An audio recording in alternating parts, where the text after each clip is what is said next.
Welcome to Amicus, a law review with James Santelle, Civic Media's weekly review and discussion of some of the most significant news stories in the areas of law, government, courts, and the aspiration for justice. And now, here's your host, James Santelle. This is Amicus, a law review. My name is James Santelle, and yes, I am your host for these two very special hours of our broadcast here on the broadcast stations of Civic Media throughout Wisconsin and beyond.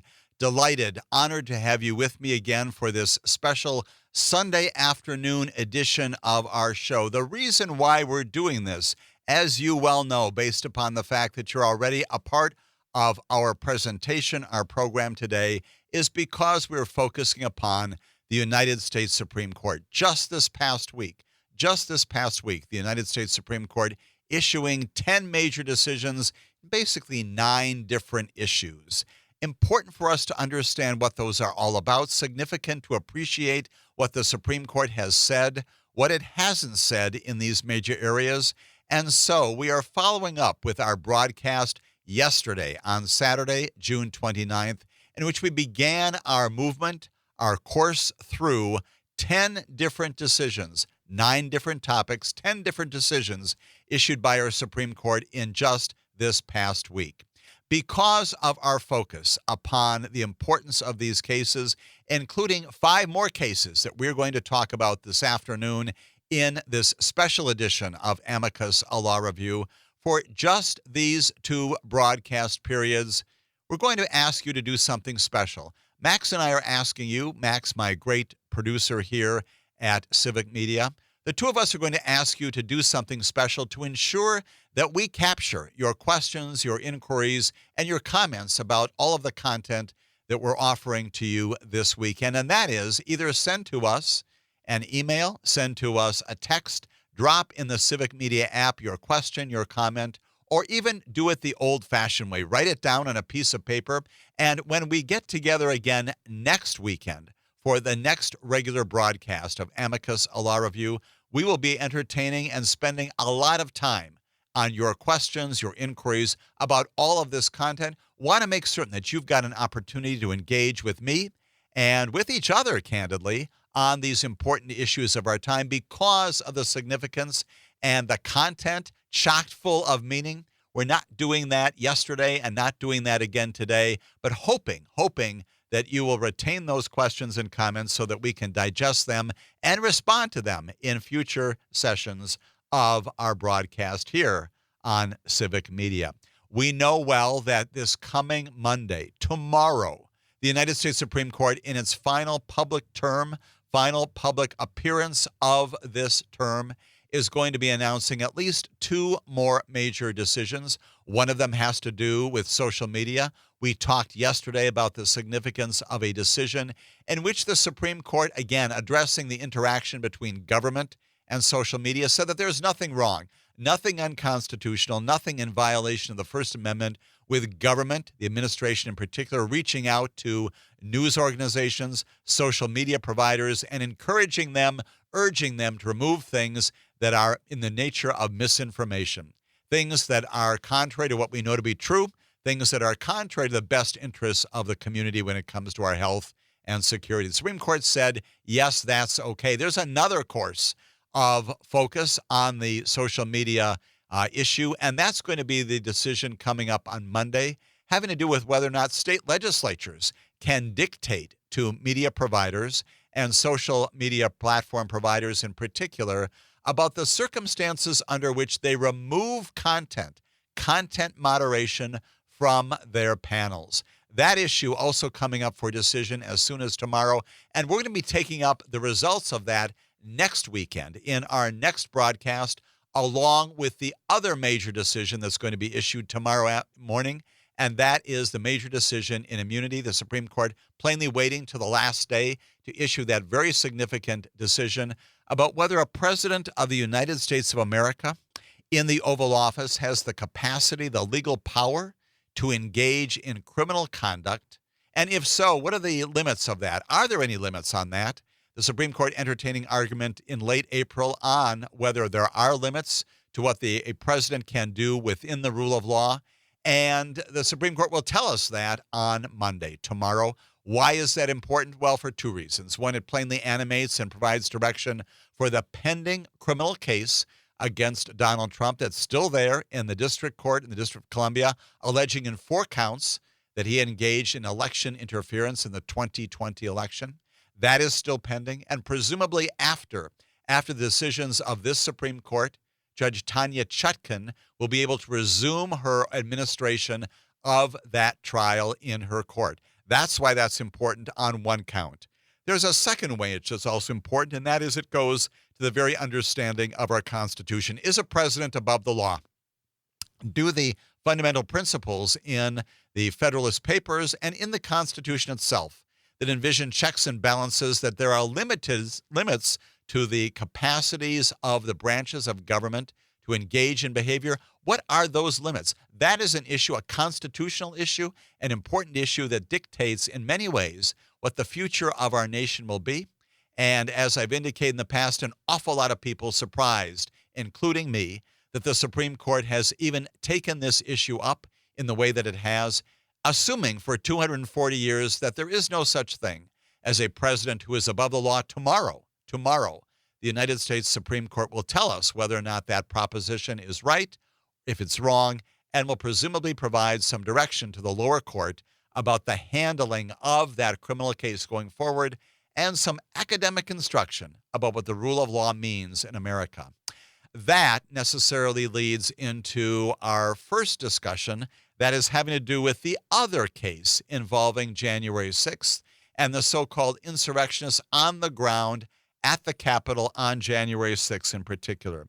We're looking at a case called Fischer versus United States. It was just decided this past week. It is among the many other cases that we talked about yesterday. Those other cases, again, involving agency authorities when it comes to the Securities and Exchange Commission. This general notion about whether or not Chevron deference, no longer a part of the judicial approach to understanding what agencies do and interpreting the actions of the experts inside them.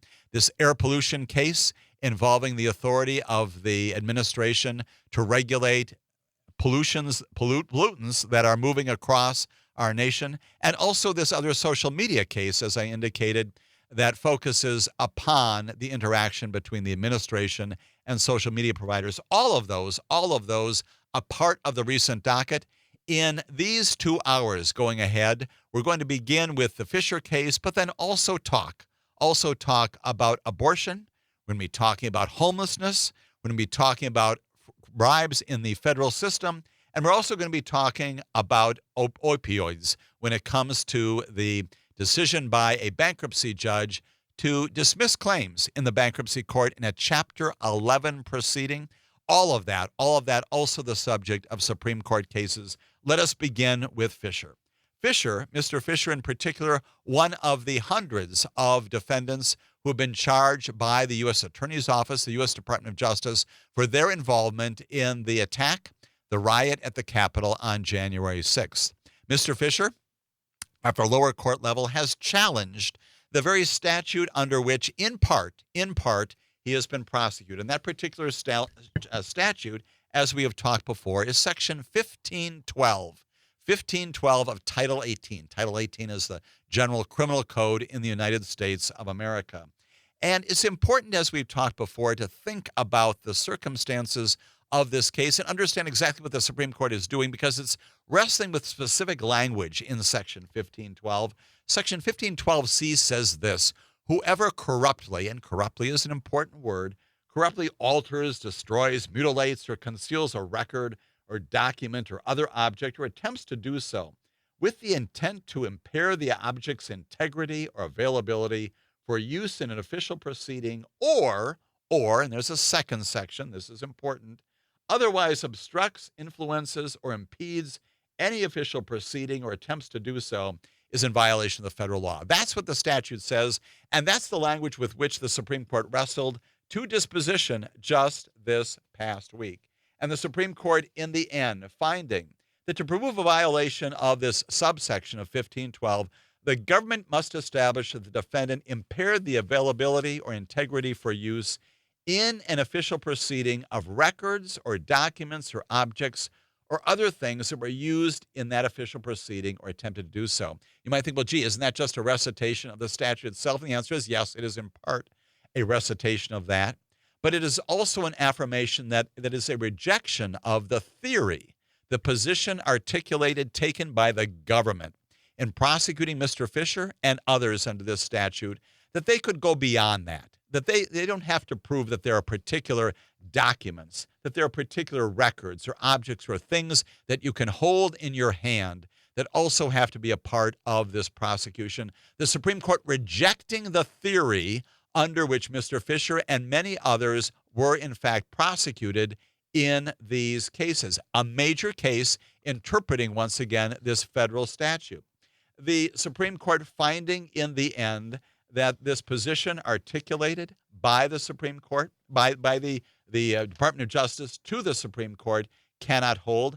A decision issued, authored by the Chief Justice, John Roberts, delivering the opinion of the court in which Justices Thomas and Alito and Gorsuch and Kavanaugh and Jackson all joined.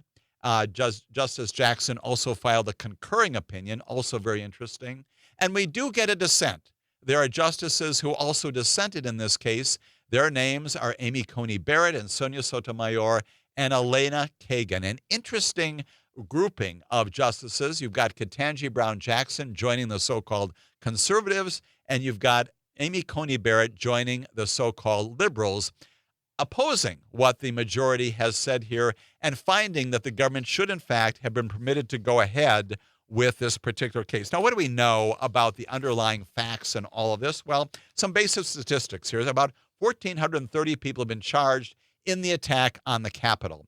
Of that number, about 250 or so, 17%, were charged under this section of the law, including Mr. Fischer.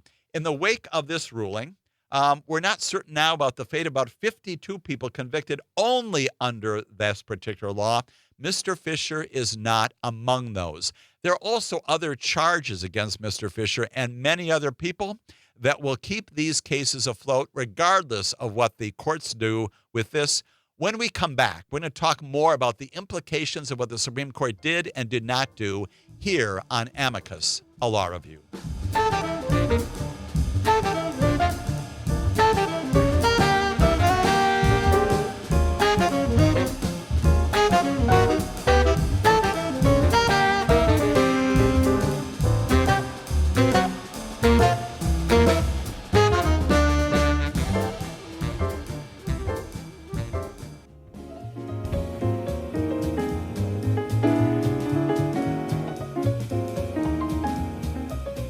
This is Amicus, a law review. My name, James Santelle. We are here in a very special edition of Amicus, a law review. Why? Because we are spending lots of time talking about these major decisions of the United States Supreme Court of just this past week, anticipating that our next broadcast, next weekend, is also going to be a time not only for reviewing what the Supreme Court does tomorrow on Monday morning in two major cases, but also affording you a huge amount of time to quiz me, to engage me in questions and comments about the subject matter of our broadcast yesterday and also today, and then also next weekend as well. Thank you so much for joining me. We are talking about this major case brought by the Department of Justice alleging that many rioters on the campus of the United States Capitol on January 6th engaged in a specific violation of 18 U.S.C. Section 1512. The question whether or not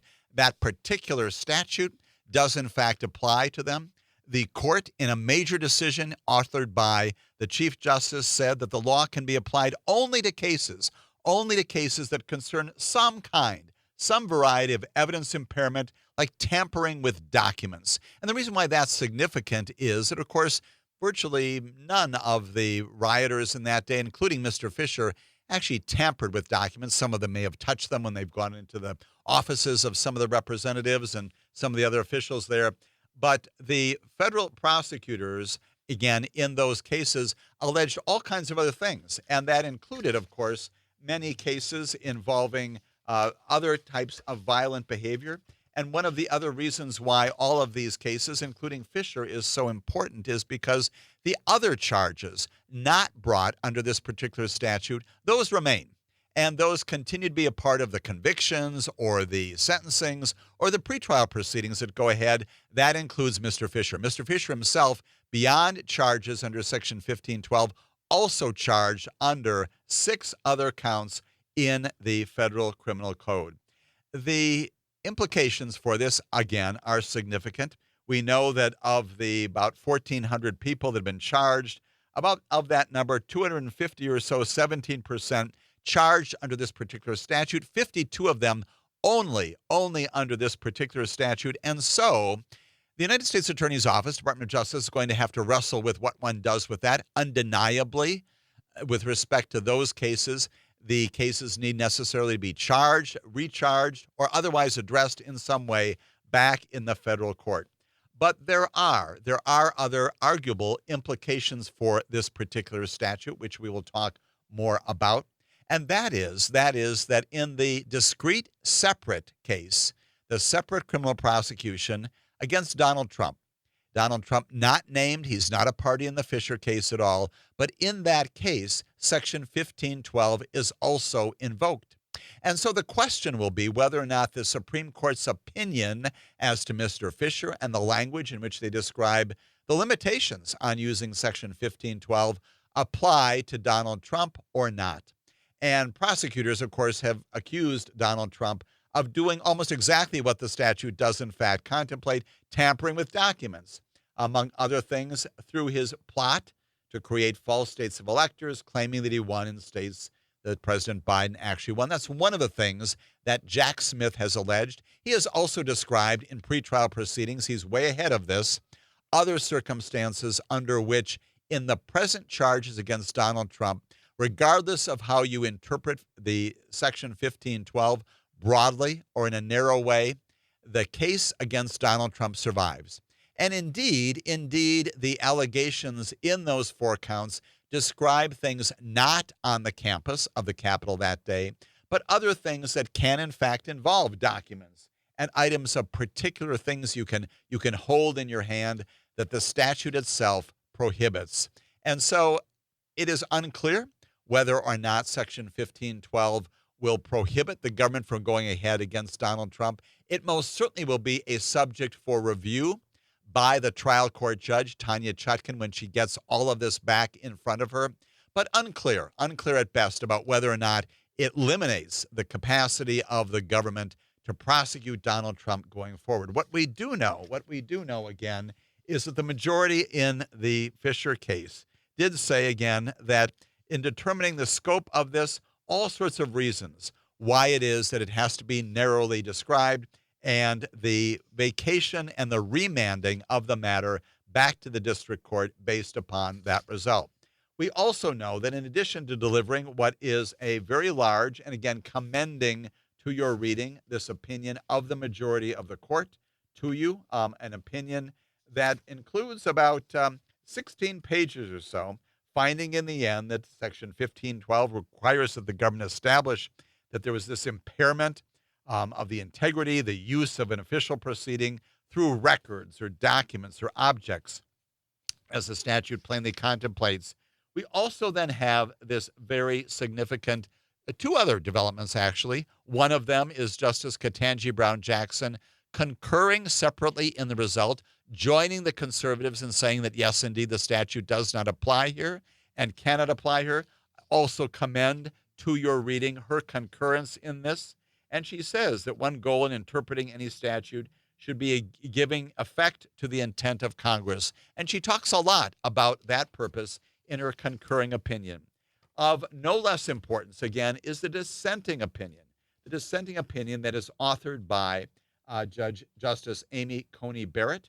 And that is an opinion in which Justice Sotomayor and Justice Kagan also join. They are dissenting, and they're saying that the government does, in fact, have the capacity for going ahead. And here's something that she writes. She says, opting for a narrower approach, the court, meaning the majority, declines to take Section C2, that's the portion of the statute, on its own terms. Instead, it borrows the evidentiary focus of another section to hold the defendant violates the law only by impairing the availability or integrity for use in an official proceeding of these records or documents, objects, or other things. Other means of obstructing a proceeding, say by shutting it down, are out. That's what the justice writes in her dissents. She says the interpretation might sound faithful to the statute because the limit comes from a related provision rather than thin air. She goes on to say this, but snipping words from one subsection and grafting them onto another violates our normal interpretive principles. We ordinarily resist reading words or elements into a statute that do not appear on its face. And where Congress includes particular language, he says, in one section of a statute, but omits it in another section of the act, we generally presume that Congress did so intentionally. And then she concludes, again, as a part of her very well-written dissent in this case, the court's reasons for departing from these rules are thin. Those are her words as set forth in this dissenting opinion. She says the court's formulation does not begin to cure some statutory overlap. She says killing a person with the intent to prevent the production of a record in an official proceeding constitutes conduct that impairs the availability of the official record for that proceeding. And she goes on to describe in particularity the reasons why, in illustrations, all of this is problematic. And we're going to talk more about what Amy Coney Barrett says in her dissent and the reasons why Fischer is important, not only to January 6th, but also, once again, to the upcoming prosecution of Donald Trump. Stay with us for that continuing discussion.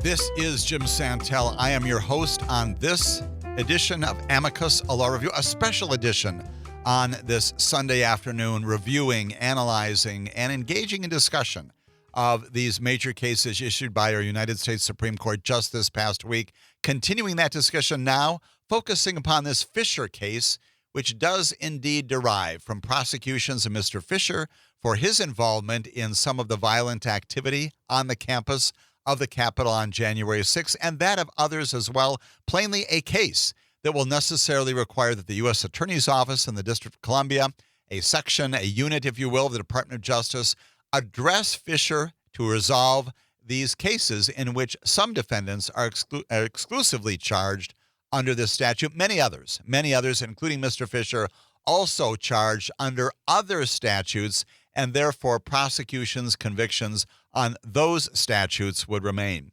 Talking about Amy Coney Barrett's dissent, a significant dissent, again, because she departs from her so-called conservative associates on the other side of the bench, and says in particular that the interpretation, while it may sound faithful to the statute, does in fact accomplish some odd things. She says, we ordinarily resist reading words or elements into a statute that do not appear on its face. And so goes on to describe in many ways the significance of the examples, and she describes those with some particularity in her dissent. In the end, Amy Coney Barrett finding based upon her view, as she says, there's no getting around it. She says Section 1512, sub C, sub 2, is an expansive statute. She acknowledges that. Yet Congress, not this court, weighs the pros and cons of whether a statute should sweep broadly or narrowly.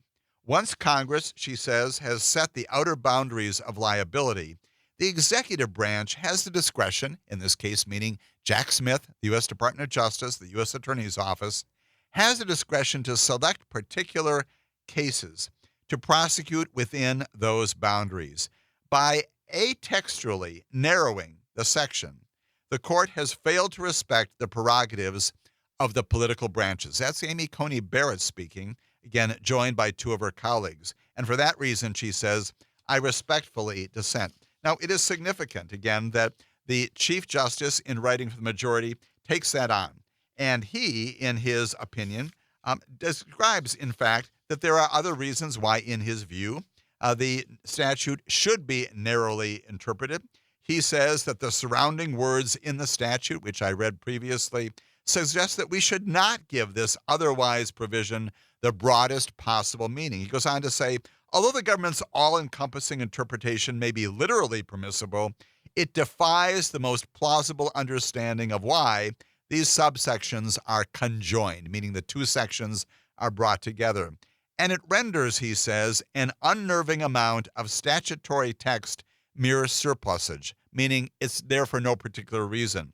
Given that subsection C2, that is the key portion of the statute, was enacted to address the Enron disaster. And yes, indeed, that's where this comes from. That's the reason why the statute was addressed, why it was legislated, why it was passed and signed by the president in the first place. And because Enron was all about financial transactions and records and documents, because of all that, the Chief Justice says, not some further flung set of dangers, which he describes as being the January 6th event, because it was about the Enron disaster and not those further flung set of dangers, it is unlikely, he says, that Congress responded with such an unfocused and grossly incommensurate patch. We therefore decline to adopt the government's interpretation, which is inconsistent with the context from which the statute arose. We've got disagreements inside the Supreme Court, as we often do, on the interpretation here of a federal statute. Right now, to the benefit of many of the federal defendants, not a great many of them, but a few who've been charged exclusively under this statute. Those cases have to be revisited by the U.S. Attorney's Office there. Mr. Fischer plainly identifies this as a victory, although once again, his conviction under other counts remains, and so he is not released from federal custody, is not released under the terms and conditions of this decision in Fischer.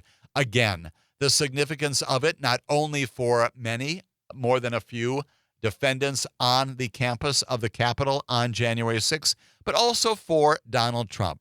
There is no doubt that as this case goes back to Tanya Chutkan, she will have before her motions by the defense, appropriately filed. That's what defense attorneys are required to do, mandated ethically to defend their clients. A motion to dismiss 2 of the 4 counts, that is forthcoming. It's already pending, if you will, effectively before Tanya Chutkan.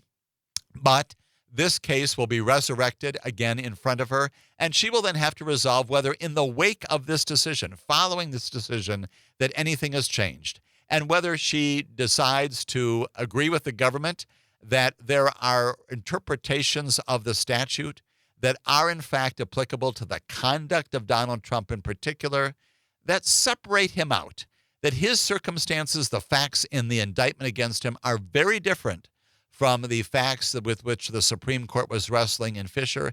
She comes to that determination, all 4 counts survive. If, on the other hand, she determines, based upon the motions and the arguments offered by the defense, that the defendant here should in fact get a so-called benefit of this opinion, then those cases get dismissed. And we could have further proceedings at the appellate court level, arguably before the Supreme Court, on that issue as well. It is one, plainly, of 2 of the major issues pending before the Supreme Court. The other one, of course, the big one, which is immunity from prosecution at all. That, again, coming out on Monday. The point of even the Fischer case is that in the wake of this decision, almost certainly requiring that Tanya Chutkan, the federal district court judge, review this once again, very highly unlikely that the trial of Donald Trump on those 4 counts in the federal district court for election interference will continue, will be pursued, no jury selection at any time in this calendar year.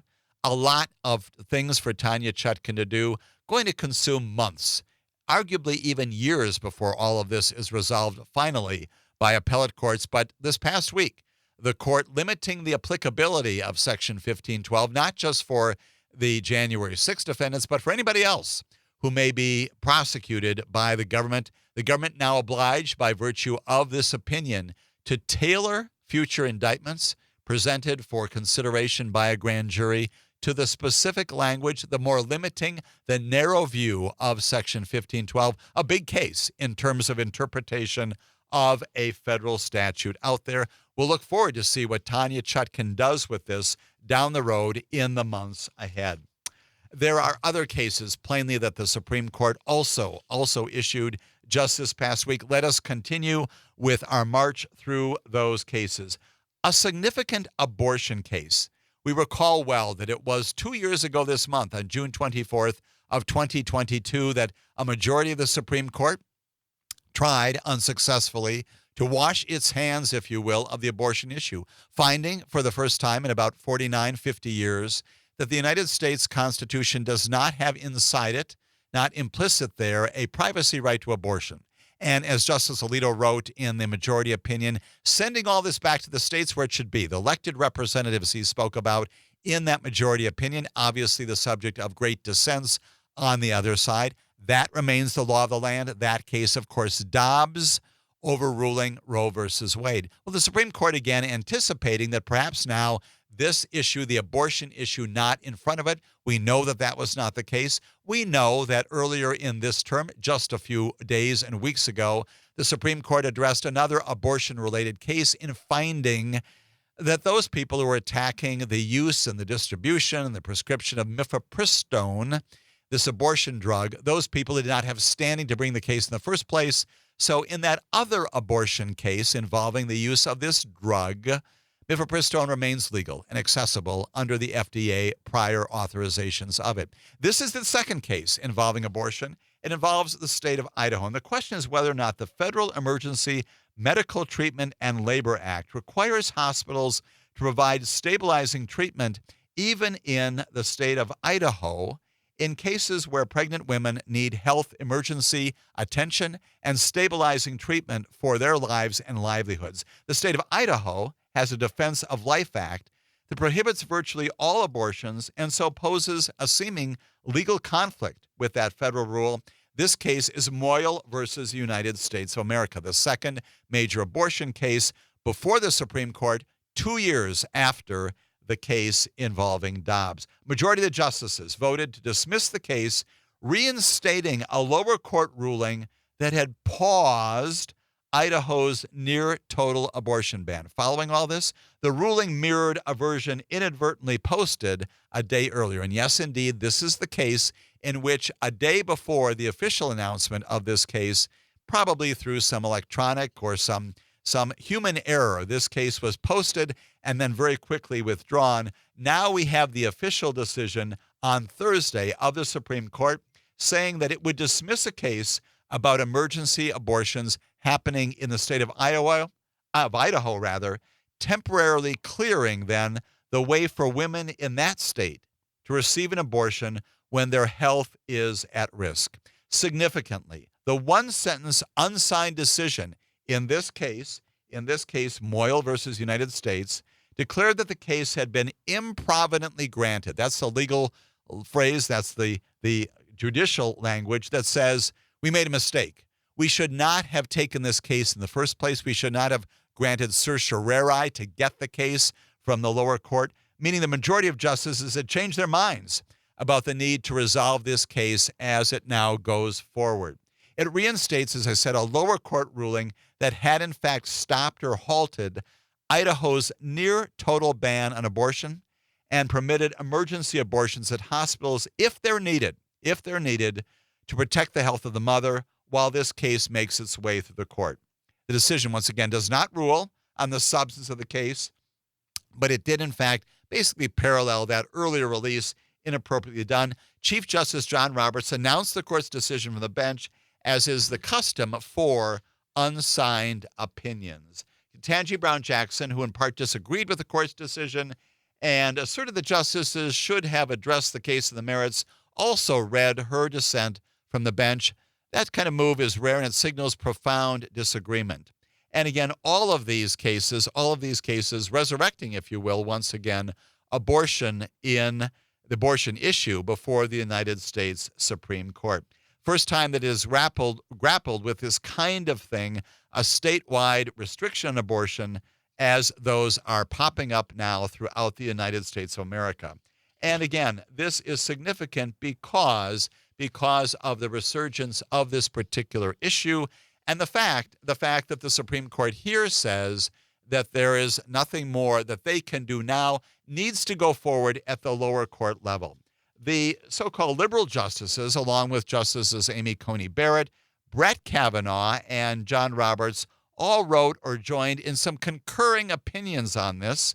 The court's remaining conservatives in this, Sam Alito and Clarence Thomas and Neil Gorsuch, dissented. And yes, this is wonky, and yes, this is confusing because you've got justices writing in concurrence and dissent in support of what the ultimate and in opposition to what the ultimate result is, which is sending this case back down. Elena Kagan, for example, in a concurring opinion, said the practical outcome of the court's decision would forestall harrowing consequences. She said the federal law ambiguously requires that hospitals receiving a Medicare funding provide whatever treatment is necessary to stabilize a patient, including pregnant women. Justice Jackson agreed with that. She said when the court allowed abortions, Idaho's abortion ban to temporarily go into effect, a months-long catastrophe ensued. And that could have been averted, she said, if Idaho if the action had been handled differently. She noted that Idaho physicians were forced to step back and watch as their patients suffered or arrange for their patients to be airlifted out. She said dismissing the case was a cause for concern, a path that simply allowed the court to avoid issues it does not wish to decide. There is simply no good reason not to resolve this conflict now. That is, again, Ketanji Brown Jackson among the opinions resolving this case. When we come back, more on that and more on other cases before the Supreme Court in their decisions of this past week.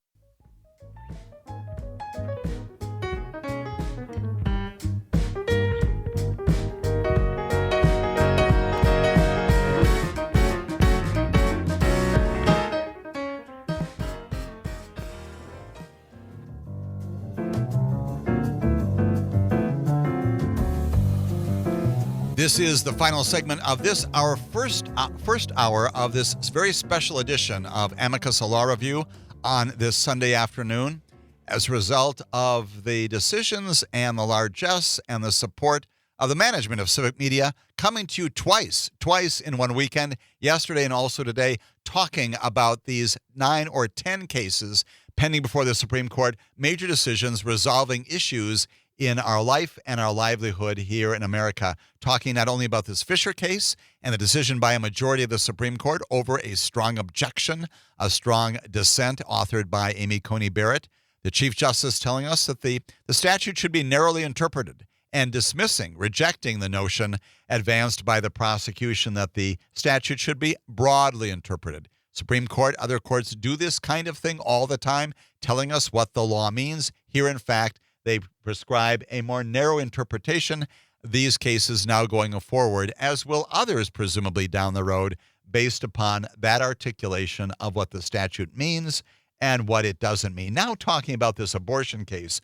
Moyle versus United States, many people looked at this case and said the Supreme Court now going to re-enter this fray, re-enter the issue and decide whether or not a state prohibition on virtually all abortions, not every kind, but in Idaho, a virtual ban on abortion, whether that supersedes this federal law that requires that hospitals provide stabilizing treatment, including abortions for pregnant women in health emergencies. In the end, the Supreme Court decides basically not to decide, but along the way issuing opinions in all kinds of directions. It is not intuitive. It is a bit confusing, but along the way, you've got, again, some relatively strange associations here, which you don't often see.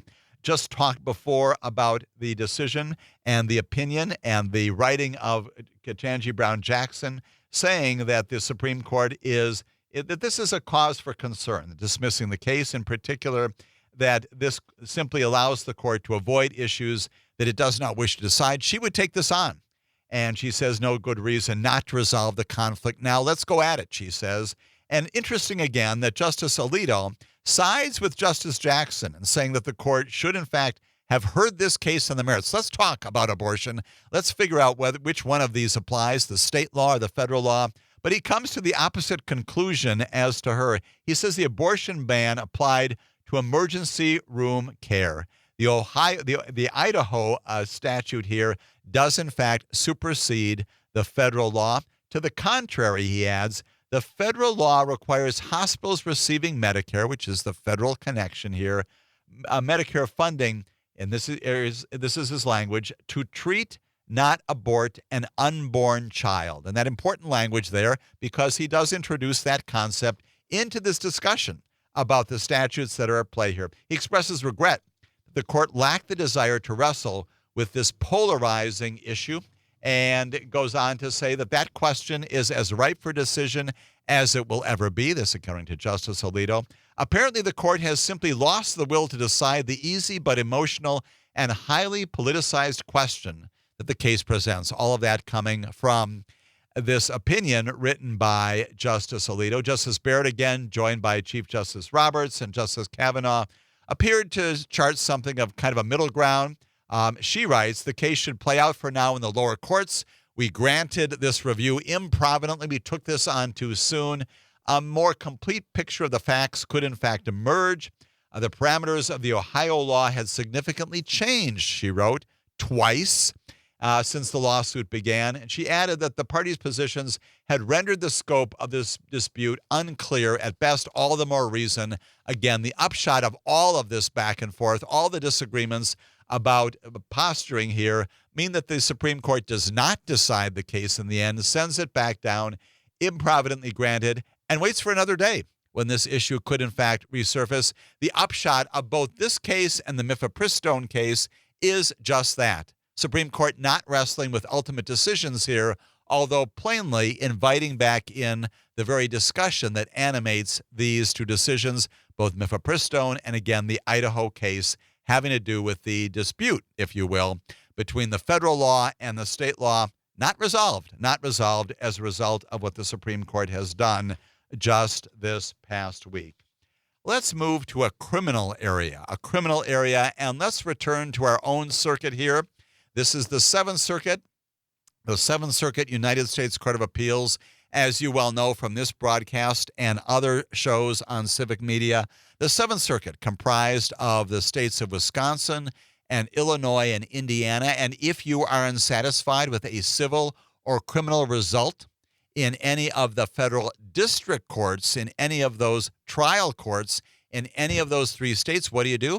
You go to Chicago, which is where the United States Court of Appeals for the Seventh Circuit, which is where we are, they hear the cases, they hear your appeals, and if you are further dissatisfied with the Seventh Circuit results, you can seek review before what? Before the United States Supreme Court. That's the petition for the writ of certiorari that we have talked about a lot, a petition that often is not granted. In most cases, the Supreme Court denies those. But again, in this year, 62 cases granted a petition for a writ of certiorari. And in this case, a case called James Snyder, S-N-Y-D-E-R, Snyder versus United States. In this particular case, the United States Court of Appeals grants certiorari and says, yes, we'll review this case. Now, what happens here? What is the predicate for this case? Well, the former mayor of a place called Portage, Indiana. Many of us probably have driven through or by Portage, Indiana. When you're in that neighboring state here in Wisconsin or other places from around the United States of America, he is convicted in federal court there in the Northern District of Indiana for bribery and accepting a $13,000 check allegedly in return for some municipal trash truck contracts. That's a bit more of a simplified way of describing what happened at the lower court level. And the question is whether a particular statute, once again, applies to his particular conduct. And what is the nature of his conduct? What did he do? How do we describe that?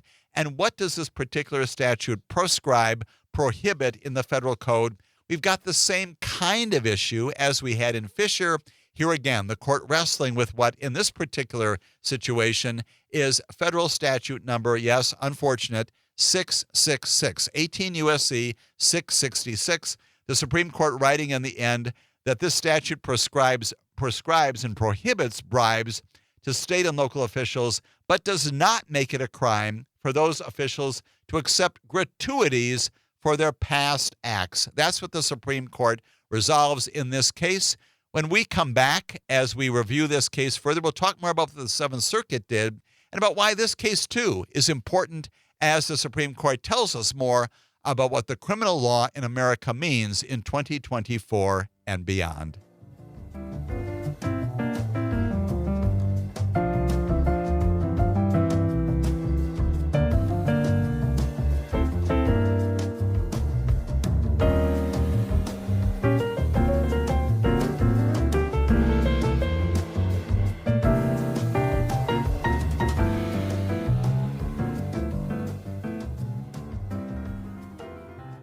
Welcome to Amicus, a law review with James Santelle, Civic Media's weekly review and discussion of some of the most significant news stories in the areas of law, government, courts, and the aspiration for justice. And now, here's your host, James Santelle. This is Amicus, a law review. My name is James Santelle, and we are at the top of our second hour in this very special edition of Amicus, a law review, brought to you through the auspices of the leadership and management of Civic Media to review, to analyze, to discuss some of these major decisions issued by the United States Supreme Court just this past week. Now talking about a major corruption case coming out of our own circuit right here in the Seventh Circuit, United States Court of Appeals, indicating already has to do with a former mayor of Portage, Indiana. His name is James Snyder. It's a city of about 38,000 people near Lake Michigan. Probably many of you have been there, even driven through it. He was the mayor in 2013. At that time, the city awarded 2 contracts for a garbage truck company. The name of that company is the Great Lakes Peterbilt Company. And Portage brought 5 garbage trucks for about $1.1 million. Those are the facts of the case. Now, here's where the disagreement comes in about what happens next. In 2014, after that process, that contracting process was pretty much completed, the company cut Mayor Snyder a check for $13,000, and he maintains that those were consulting services, that's the reason why the company gave him that money. Not surprisingly, the FBI, federal prosecutors, have a different view of all this. They said the bidding process that was involved in reaching that result had been manipulated to ensure that this particular company prevailed in that process. And the investigators, the federal government coming in, said the money was a gratuity. This is important, a gratuity for the garbage truck contracts. Mr. Snyder said it was a payment for his consulting services as a contractor for Peterbilt. Again, not especially intuitive, and yes, indeed, that's the reason why this particular opinion, having a lot of people scratching their heads about the difference between bribery and gratuity payments.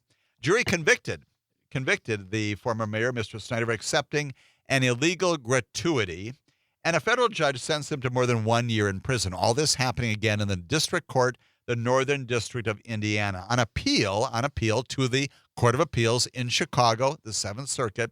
The defendant, Mr. Snyder, argued that the federal statute criminalized only bribes, and not after-the-fact gratuities, things that happen after this particular conduct. A federal appeals court, the federal appeals court then in Chicago, affirmed that conviction, rejecting his position on this, interpreting Section 666. And based upon that, Mr. Snyder asked the Supreme Court, the United States Supreme Court, to determine whether or not the lower court, the Court of Appeals, our circuit court, had gotten it right. And in the end, the United States Supreme Court said the Supreme Court was wrong about this. Went on to say the majority explained that the law typically makes a distinction between bribes, payments that are made or agreed to before a government action to influence the outcome, distinctions between that and gratuities, payments made after a government action to reward or even to thank that public official. And although the majority notes that bribes are frowned upon as inherently corrupt, nobody likes bribery, they say, federal, state, and local governments have treated gratuities with more nuance, as they have said. And so in this particular case, the Supreme Court limits the sweep of this anti-corruption law, distinguishing after-the-fact rewards from before-the-fact bribes. In its reasoning, the conservative majority said it relied on statutory history and the text of the statute itself, among other factors in all of this, to find that this particular federal statute focused on bribes and not gratuities. Let's talk more about exactly what this is all about. Justice Brett Kavanaugh, writing for a 6-3 majority, said that the question is whether the federal law makes it a crime for state and local officials to accept gratuities after the fact, and he says the answer is no. He says that gifts to officials were often already regulated by state and local governments. The federal law, he wrote, does not supplement those state and local rules by subjecting 19 million state and local officials to up to 10 years in federal prison for accepting even commonplace gratuities. In other words, he's looking at the ways in which the state laws are applied and the federal laws are applied and finding that the federal law is more narrow in its application. Rather, he wrote, the law leaves it to state and local governments to regulate gratuities to state and local officials. And he went on to say that to uphold the prosecutor's interpretation of the law would significantly infringe upon bedrock federalism principles. All that written by Justice Kavanaugh on behalf of the majority. The federal law, he added, lacked clear guidance for local officials to follow, leaving them to try to discern what actions amount to a violation. He cited examples, for example, in his opinion, nodding to the case's origins in Indiana. Here's what he said. He said, could students take their college professor out to Chipotle for an end-of-term celebration? And if so, would it somehow become criminal to take the professor for a steak dinner or treat her to a Hoosiers game? All that in the majority opinion.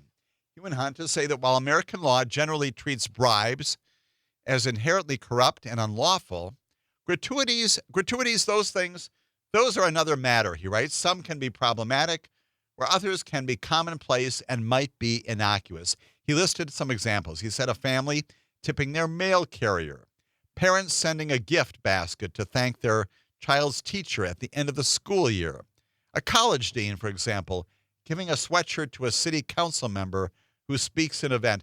Those particular examples, he writes, they all suggest that gratuities, this is his specific language, gratuities after the official act are not the same as bribes before the official act. And he adds once again, in making this distinction, that unlike gratuities, bribes can corrupt the official act, meaning that the official takes the act for private gain, not for public good. Lots of definitional language going on there. A concurring opinion from Neil Gorsuch.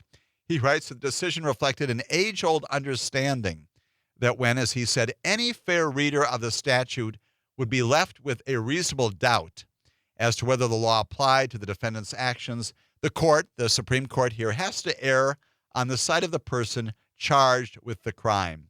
And the court, indeed, in recent years has narrowed a number of these anti-corruption laws. It threw out, for example, true fraud convictions involving accusations of bid rigging. You may remember this, illicit payments during the administration of Governor Andrew Cuomo in New York a number of years ago. 2020, you may recall this well. The court unanimously overturned the convictions of two defendants in that so-called Bridgegate scandal. Remember that? In which the associates of Governor Chris Christie at the time in New Jersey closed access lanes to the George Washington Bridge, supposedly to punish one of the political opponents in that case. That was an abuse of power, the court ruled, but not a federal crime. And again, doing the same kind of thing here, making a distinction between what is criminal and what is not. And beyond that, the court in 2016 unanimously overturned the conviction of Bob McDonnell. He's a former governor of Virginia.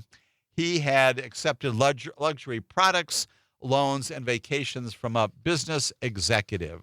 And so, again, many examples here of what the court will and will not view as acceptable under this particular statute. Now, that's all in the majority opinion. That's all in the agreement about the interpretation of this case. And Snyder, the decision, of course, reflected also another sharp division inside the court. You have Ketanji Brown Jackson and Elena Kagan and Sonia Sotomayor, again, right down ideological lines here, vehemently dissenting. And they go on to say that the interpretation given by the court here is simply wrong. Officials who use their public positions for private gain threaten the integrity of our most important institutions, that written by Justice Ketanji Brown Jackson. She goes on to say, greed makes governments at every level less responsive, less efficient, and less trustworthy from the perspective of the communities they served.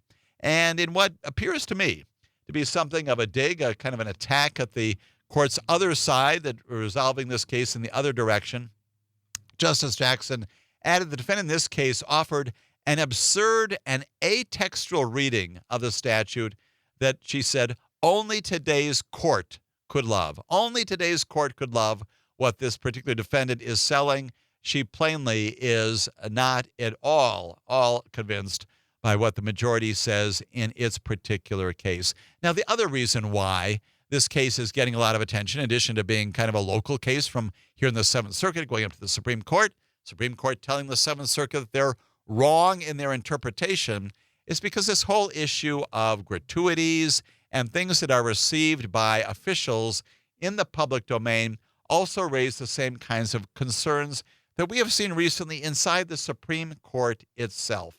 We know that there's been a lot of discussion about these kinds of things, a lot of revelations by entities like ProPublica and others in the national media that, for example, Justice Clarence Thomas had failed to reveal some luxury travel and other gifts from a friend of his, this Texas billionaire, a fellow named Arlen Crow, revelations about other justices, including Sam Alito, and prompting this whole focus on whether there should be an ethics code before the Supreme Court. This particular case, in which a majority of the Supreme Court says, gratuities, those are okay. Bribery, out-and-out bribery, that is different. It's also prompting a lot of people to say, gee, is this a little bit too close to home?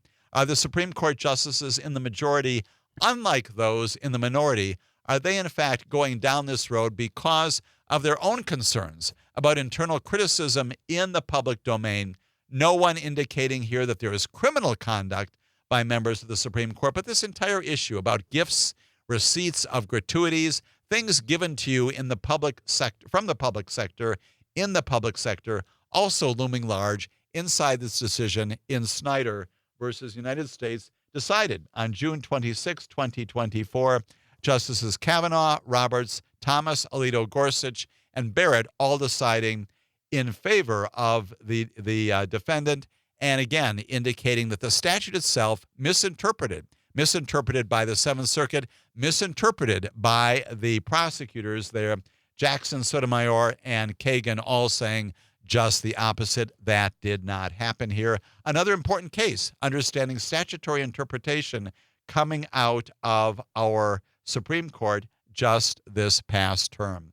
When we return with more discussion of the Supreme Court, we're going to talk about homelessness in America, Supreme Court wrestling with that, and also opioids, another big issue for the Supreme Court on its docket, and therefore on the docket also of this Amicus, a law review.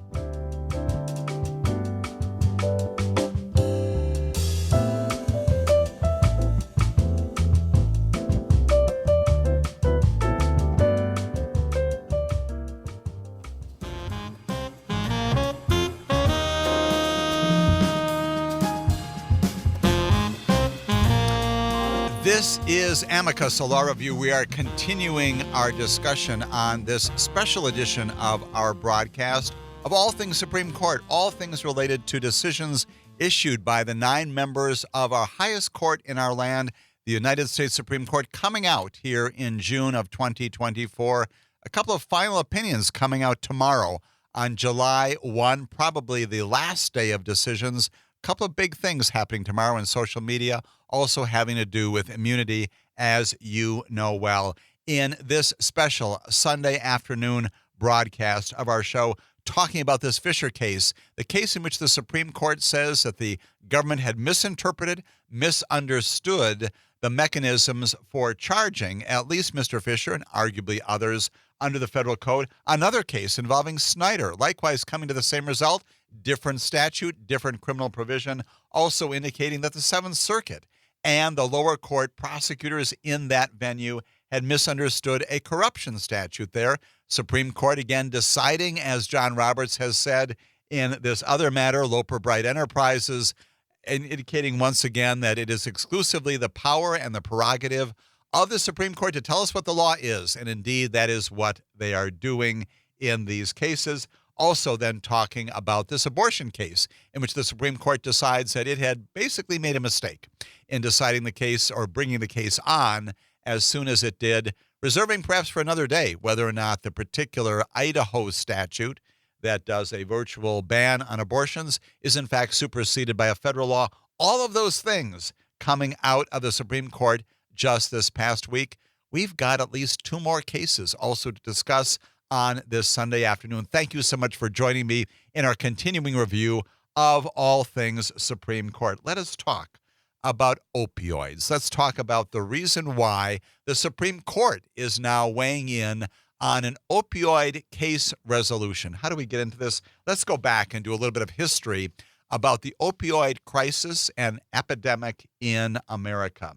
1999 to about 2019, somewhere around 250,000 people in our country died from prescription-related opioids. A lot of this coming from the opinion itself in this case, also from extraneous information. That, according to the Supreme Court, and probably according to the memorandums and pleadings filed with the Supreme Court in certain reliance upon the statistics that are out there, all of that, the impact on the health, the condition, the life, the livelihood of Americans, resulting in a cost to the country of about $53 billion, with a B, $53 billion to $72 billion annually. And in the majority opinion, which we will get to, again, written by Justice Gorsuch, Purdue, that is the principal target of this particular case, and the bankruptcy matter, the civil matter presented here, Purdue sits at the center of these events. Indeed, it does. How does this come about? Well, in the mid-1990s, Purdue Pharma, P-U-R-D-U-E, Pharma, began marketing probably what you recall well as OxyContin. Remember this drug? You probably recall it well from news stories.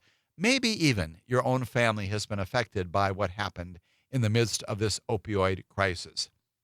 And although that kind of drug was traditionally used in some limited cases, the company claimed that it had basically created a new formula, a new way of designing this that lowered the risk of opioid addiction.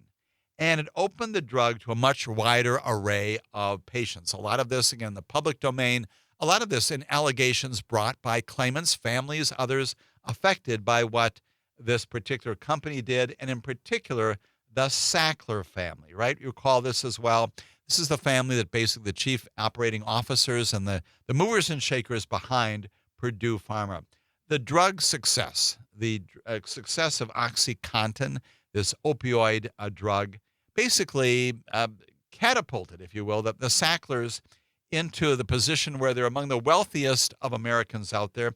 An estimated worth in the wake of their doing this about $14 billion, again with the B, dollars. All of this relevant to what comes up as follows here.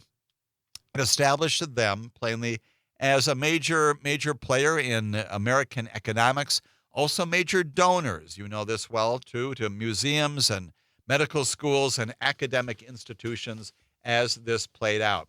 But by about 2007, as it became clearer and clearer to the healthcare industry and to Americans across the country, the number of overdose deaths mounted from opioids. This becomes clearer and clearer beginning about 2007.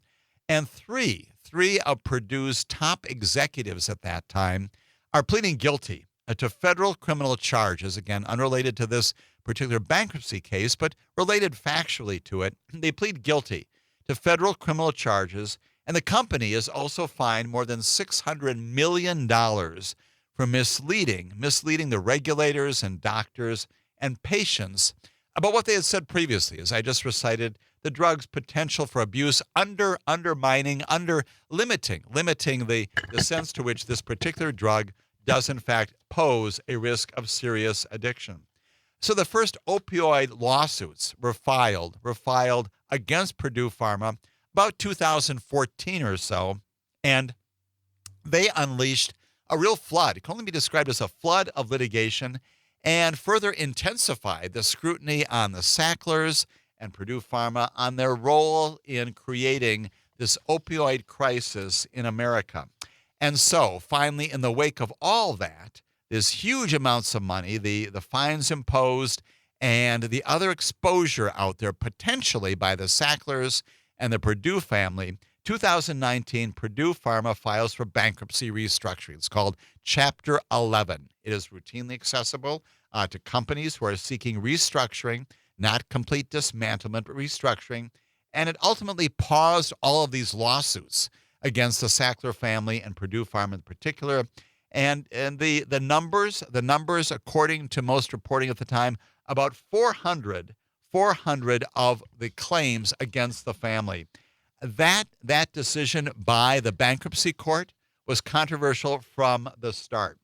And under a deal that was approved by a bankruptcy judge in 2021, in the midst of all of this, all of these claims, the Sacklers now inside the bankruptcy court, Purdue Pharma is dissolved. And as a part of this overall approach, the company would give billions of dollars to the opioid crisis to try to affect it, putting an end to thousands of related claims. That was the agreement. If indeed they give these monies to address the opioid crisis in other ways, all these claims are extinguished. The Sacklers themselves, under this plan in the bankruptcy court, would be guaranteed protection from civil liability. And that's one of the major controversial aspects of this bankruptcy plan. The Sacklers also proposed to end all the lawsuits without the consent of the opioid victims who brought them. And that, too, a key element to all this. And according to Justice Gorsuch, again, you can see where this is going, very critical of all of this. He explains that release would not just prevent suits against the company's officers and directors, but would run in favor of hundreds, if not thousands, of Sackler family members and entities under their control. As we continue to examine what exactly happened here, the bankruptcy court will address what the Supreme Court did in this case, how it handled this Sackler-Purdue Pharma matter, and what it said about the power of the bankruptcy court to do what it did. All of that coming up here on Amicus, a Law Review.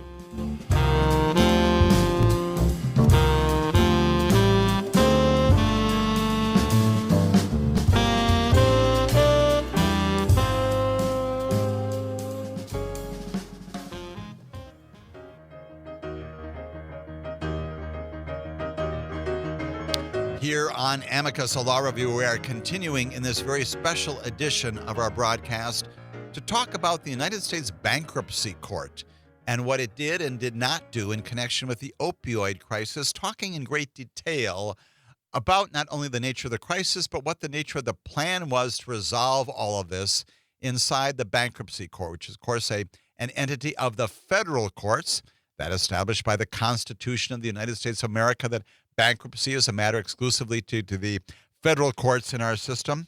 And noting along the way the impact of the resolution of all these claims against Purdue Pharma and the Sackler family in particular, and the impact upon the families affected by the opioid crisis itself. Under this particular deal, again, Purdue Pharma would become what's called a public benefit company. And that means that its mission would be focused principally upon opioid education and abatement. In other words, the company no longer exists, but its entity, its basic purpose, its mission would be to try to address the very problem that it created in the first place. The company, with the help of the Sackler family's own contributions to this process, offered some individual victims payments from a base amount of somewhere around $3,500, a ceiling on all of these individual payments of about $48,000. Again, all of this a part of the plan. The most of the creditors inside this plan who voted on the proposed plan supported it, supported going forward with all this. Fewer than 20% of the eligible creditors participated, and thousands of opioid victims voted against the plan. And many pleaded with the bankruptcy court not to wipe out their claims against the Sacklers without their specific consent, without their approval. So again, you've got a resolution here with which not everyone, great majorities of people involved in this matter, do not agree. A federal district court judge looking at this bankruptcy plan, again, the district court, different from the bankruptcy court, even though they're all federal courts. A federal district court looking at this bankruptcy plan, again, you can appeal from a bankruptcy court to the federal district court. He overturns the deal, says no, the plan basically erred in giving these kinds of protections to members of the Sackler family. Can't do this. Bankruptcy court cannot engage in this kind of very expansive disposition of what are very serious claims, especially in the midst of the thousands of victim families who object to what's going on here. The Sacklers then come back and they increase their offer to about $1.73 billion, again with a B, $1.73 billion. And many of the parties who had previously objected to this now signed on to it and thought I can perhaps get some benefit out from under this plan, and they agree not to object to it going forward. And Purdue Pharma, in particular, said, as this matter then reviewed, comes up from the district court and eventually reaches the Supreme Court, maintained that a ruling against it would cause some very significant damage. That's what they tell the courts. If the court rejected this deal, it said, it would harm victims and needlessly delay the distribution of billions of dollars to abate the opioid crisis. And so in August of last year, the justices of the Supreme Court paused this settlement and agreed to hear the case. They granted certiorari. Why? Because of the great majority of the complaints about it, the atypical nature of what the bankruptcy court has done, and also the need not only to define what the bankruptcy court can and cannot do, but provide some sense of going forward here in the interest of moving this toward resolution, question whether or not the resolution does in fact do that, and the dissent from what the Supreme Court identifying that. So what happens here? The United States Supreme Court, in the wake of all that history, not only with respect to the opioid crisis, but also how it's handled in the bankruptcy court, the overturning of this decision by the district court, said members of the Sackler family cannot be shielded from this kind of liability for civil claims related to the epidemic. Cannot do this. And therefore put in jeopardy, if you will, this entire bankruptcy plan that would have offered some protection in exchange for channeling these billions of dollars from the Sacklers toward addressing this crisis. 5-4 decision. Justices found that the deal, which again, the result of lots of negotiation over the years, it includes various states, it includes tribal entities, local governments, again, many individuals, many people involved in all this, had broken it, violated a basic tenet of bankruptcy law by preventing members of the Sackler family from these lawsuits without the consent of those who might otherwise sue, and basically acknowledging that these folks had a right to have their claims adjudicated. The plan, again, under Purdue Pharma's approach and approved by the bankruptcy court, would have made this prescription painkiller, the maker of this painkiller, are responsible to pay off those claims, but would also have provided these broad protections to the Sackler family. And the control of that company, of course, remains in them. And that is the focus of what happened up to the time that the Supreme Court resolves all this. Supreme Court saying, no, can't do this. Neil Gorsuch, again, writing for the majority Supreme Court here, says, the Sacklers have not filed for bankruptcy and have not placed virtually all of their assets on the table for distribution to creditors, yet they seek what essentially amounts to a discharge. He writes that, again, he's joined by Justices Clarence Thomas, Sam Alito, Amy Coney Barrett, and yes, Ketanji Brown Jackson as well. He acknowledges that by doing this, saying that because of the problems in this plan, the fact that the Sacklers themselves have not been subject to bankruptcy, while he acknowledges that all this decision leaves the plan in limbo, he said the threat of these future lawsuits from opioid victims in the states and these government entities, these others, might compel the Sacklers to negotiate consensual releases on terms more favorable to opioid victims. In other words, even though we are finding right now that this plan cannot go ahead, maybe, just maybe, this will address some of the concerns of some of those who are not a part of this resolution, who have these legitimate claims, who've otherwise objected to this at the lower court level. Justice Gorsuch writes this. He says, if the past is prologue, then there may be a better deal on the horizon. And he talks in particular about something else we should chat about, which is the U.S. Trustee's Office has a special role in this entire process, as they often do in claims of this sort. In a strongly worded dissent, of course, some of the other justices take this on and talk about the ways in which the challenges raised by the trustee's office are adjudicated by the United States Supreme Court. Very strongly worded dissent. Brett Kavanaugh, joined in this case by Chief Justice John Roberts, Sonia Sotomayor, Elena Kagan. Again, an interesting combination of Supreme Court justices warn of the consequences for the tens of thousands of families seeking compensation. They warn about the impact of what the Supreme Court is doing now in stopping this plan from going forward. The decision, they say, these are their words, is wrong on the law and devastating for more than 100,000 opioid victims and their families. He also adds that rejecting the provision simply inflicts still more injury on the opioid victims. A very different perspective from the majority on this. The U.S. Trustee's Office, again, had challenged this deal, and plainly the dissent here falling on the opposite side, saying that no, the deal should go ahead because of the consequences of not proceeding and the delay that will come from all of this. Members of the Sackler family, in the wake of all this, have expressed some public interest in hoping that they will reach another settlement of this case.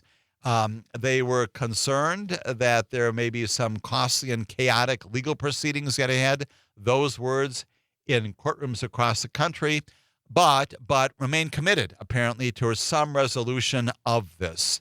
Again, the majority in this particular case, fascinating case in terms of what the bankruptcy court can and cannot do, and in particular, resolving, certainly imperfectly and incompletely, this terrible crisis in America, focusing on the method that the Sackler family had used to insulate themselves from these opioid-related lawsuits. And they found in particular that a third party under the bankruptcy rules cannot use the bankruptcy system itself, the basic trappings of the court, to shield themselves, as the Sacklers have apparently done, from litigation and binding other people who are involved in the same kinds of claims without their consent. The bankruptcy system, Justice Gorsuch wrote, although it's complex, it's not at all intuitive, rests on a simple bargain, as he said, allowing a party in debt to release itself from its financial obligations if the debtor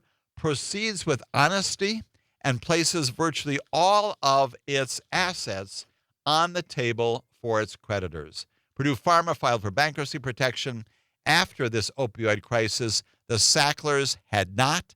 That seized upon by the majority here to find that this plan cannot go ahead. Instead, the Sacklers asking the court overseeing Purdue's bankruptcy for an order extinguishing the vast number of existing and potential claims against them.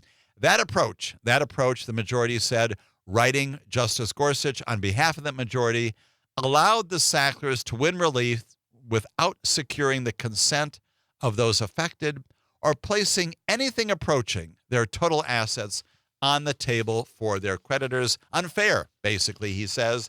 And for that reason, this major bankruptcy deal that would have brought this to some resolution, now in limbo, as the dissenters indicate. We'll see what happens down the road. Plainly merits on both sides of this particular dispute, but a significant issue in the history of America, not only in connection with the bankruptcy court and what happened here, but as we think again, continue to suffer in the wake of the opioid crisis in America, a 5-4 decision. A 5-4 decision in this case, not permitting the bankruptcy plan to go forward. Brett Kavanaugh, John Roberts, Sonia Sotomayor, and Elena Kagan saying there are greater interests here, and those are the interests of the opioid affected families. We should go ahead and try to accomplish something good here. That will not happen, at least not in the immediate future. Again, a split of the Supreme Court, 5-4, not down ideological lines, once again underscoring what I've often said, which is the notion that you can predict with absolute certainty based upon which justices are on which side of an ideological line. Simply not true here, as you get some in both directions, both opposing and supporting this particular plan.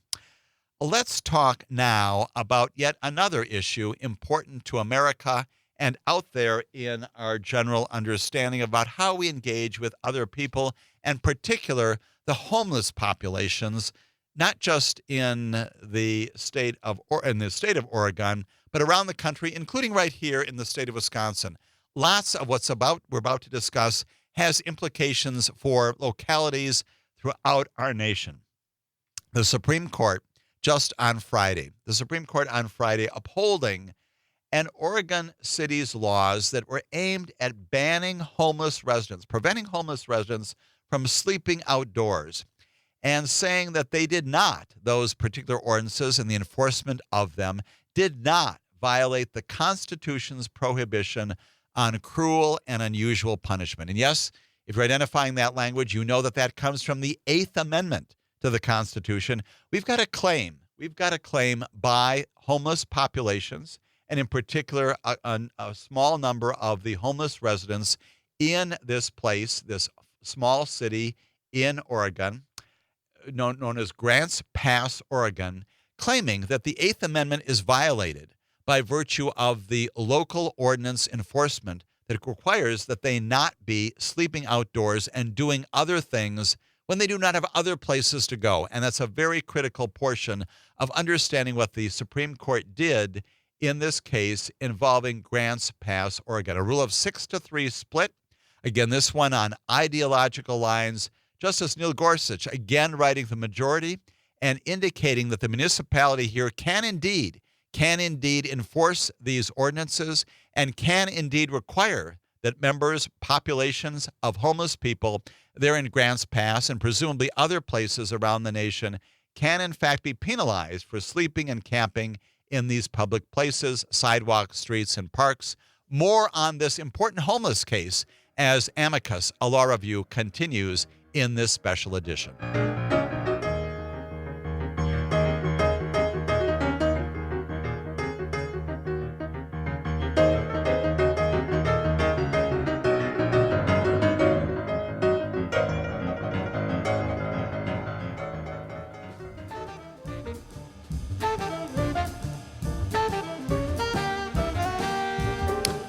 This is Amicus, a law review. My name, James Santelle. This is our final segment in a special 2-hour program this afternoon, also a part of a special 2-day presentation through the auspices of Civic Media on all things Supreme Court related, talking about the last of these 10 major cases decided by the Supreme Court just this past week, anticipating two more major cases tomorrow, talking about homelessness.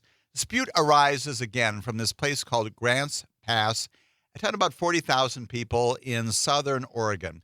Residents there, as do residents in other municipalities, other places around our nation, complaining about people sleeping in alleyways and property damage downtown, other problems that the residents of Grants Pass identify to their city leaders. And the city leaders respond by enforcing a series of local ordinances that are on the books. They ban sleeping in public places. Significantly, the town has no homeless shelters, aside by one that's apparently run by a religious organization that required, among other things, attendance at Christian services. Now, a group of homeless residents, as I indicated before, sued the city, and they challenged these ordinances on the very interesting theory, the notion that these local laws essentially criminalize homelessness. And the laws, although there are civil penalties that are imposed upon them, could eventually lead to jail time, is what they say. And as a result of that, the enforcement of these ordinances run afoul of the Eighth Amendment, the prohibition on cruel and unusual punishment. A federal judge temporarily sides with those homeless plaintiffs and finds that the city had no shelter that met the requirements of a prior decision in 2018 that was also had to do with the ways in which municipalities can and cannot deal with homeless populations. A 3-judge panel of the U.S. Court of Appeals in the Ninth Circuit. Again, once again, Oregon, a part of the Ninth Circuit, just like we're a part of the Seventh Circuit. There, Oregon goes up to the Ninth Circuit, and they uphold the lower court.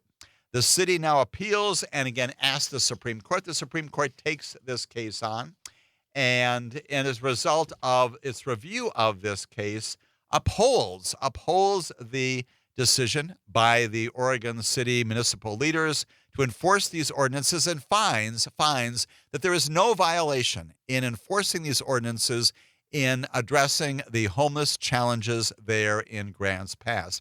Now, likely to have broad implications, as we well imagine, throughout states in our nation. No violation of the Constitution's prohibition on cruel and unusual punishment.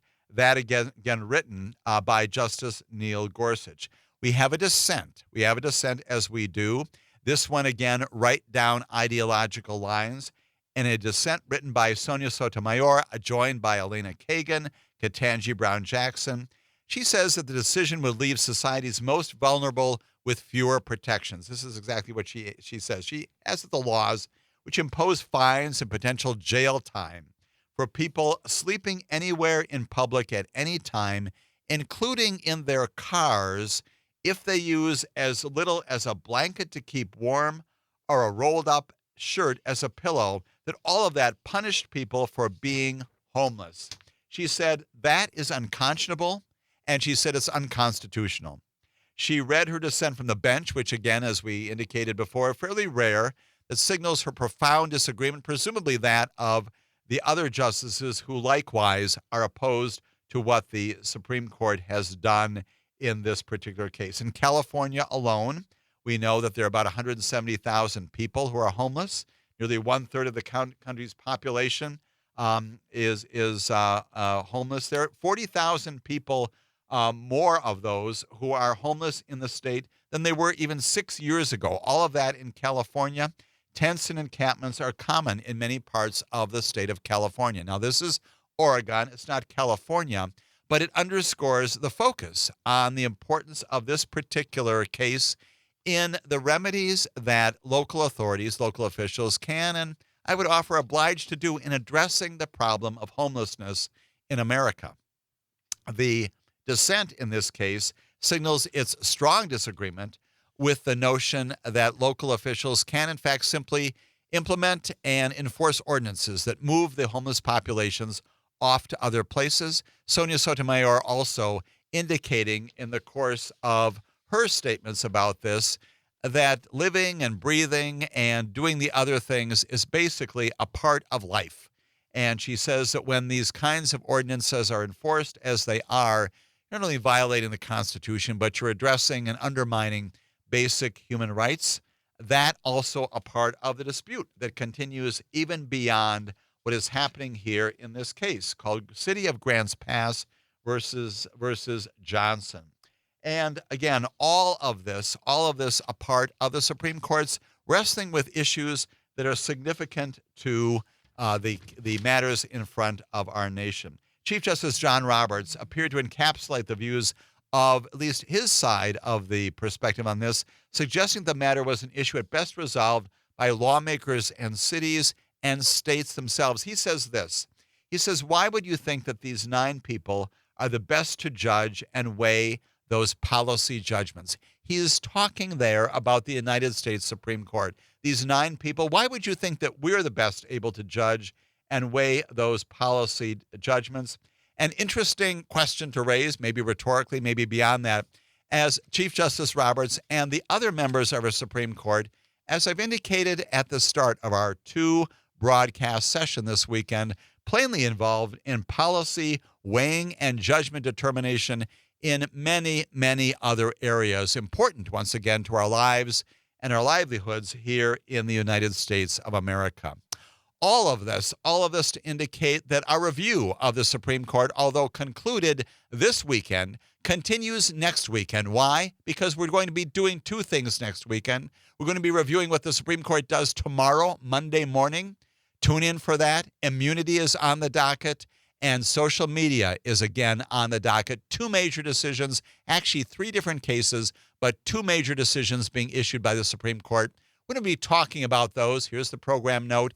Next weekend as Amicus returns, and we are also going to be taking your questions, your inquiries, your comments about any of the commentary, any of the reporting that we have done here on Amicus in these two broadcast sessions of this weekend.